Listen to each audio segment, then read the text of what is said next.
meu nome é Diego, faço parte de uma iniciação científica que acaba se tratando do desenvolvimento de uma plataforma computacional para modelagem multiobjetivo de conversores estáticos. Basicamente, um projeto de um conversor acaba sendo uma tarefa multiobjetiva. Quando a gente tem um conversor, ele pode ser, por exemplo, destinado a ter um volume pequeno, como, por exemplo, um carregador de celular, ou então ele pode ter uma potência muito grande, ou então ele tem que ser muito barato. Então, a depender de qual que é a sua finalidade final, cabe ao projetista poder discernir o que ele vai colocar como prioridade. O projeto dos conversores, eles têm um alto grau de liberdade, então com isso acaba sendo um pouco complicado para o projetista já ter uma noção prévia dos parâmetros finais que ele vai ter. Com isso, o desenvolvimento de uma plataforma computacional que auxilia o projetista acaba se tornando muito interessante para auxiliar nesse projeto como um todo, pois dessa forma ele consegue avaliar de uma forma bem mais macroscópica a respeito de quais são os melhores pontos que ele pode atingir com diversos tipos de componentes diferentes que ele tem ou que ele, por exemplo, pode comprar, e já saber também quais características ele vai obter, como, por exemplo, eficiência, custo, densidade de potência, que são parâmetros bastante importantes no projeto de um conversor. Nesse projeto de pesquisa, antes da minha entrada, já foi feito previamente o desenvolvimento, por exemplo, do banco de dados que fosse capaz de procurar os componentes para o conversor. Então, a minha parte nesse projeto acabou se envolvendo mais na integralização tanto dos códigos dos algoritmos, com a simulação e o empacotamento de toda essa interface no aplicativo que fosse capaz de rodar, que não precisasse, por exemplo, de uma licença paga de algum software. Bem, vamos falar aqui um pouco a respeito da estrutura do algoritmo.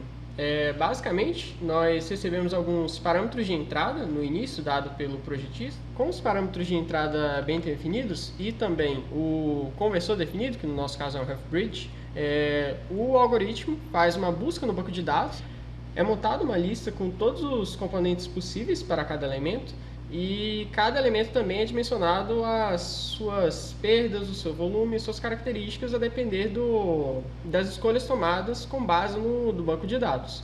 Através disso, é somado tudo isso e é criada uma nuvem que possui todos os projetos possíveis, realizáveis com os nossos parâmetros de entrada. E então é utilizado um algoritmo que encontra a fronteira de Pareto, que se trata dos projetos ótimos do conversor, que será entregue ao nosso projetista de forma que ele discerne qual que é o melhor para o seu caso. Um exemplo é mostrado aqui no lado, em que nós temos, por exemplo, a densidade de potência e eficiência, e é mostrado todos os projetos realizáveis, e se nota aqui uma curva laranja que se trata justamente da curva de Pareto. E caso o projetista leve em conta apenas os parâmetros de eficiência e densidade de potência, ou leve em conta eles como os mais importantes, ele já tem diversos projetos aqui que ele pode escolher para poder ter uma noção melhor de como que vai ficar o seu conversor no final. Bem, nós podemos ver aqui basicamente o front-end do aplicativo. Nele nós temos diversos campos que podemos pôr os nossos dados de entrada desejados.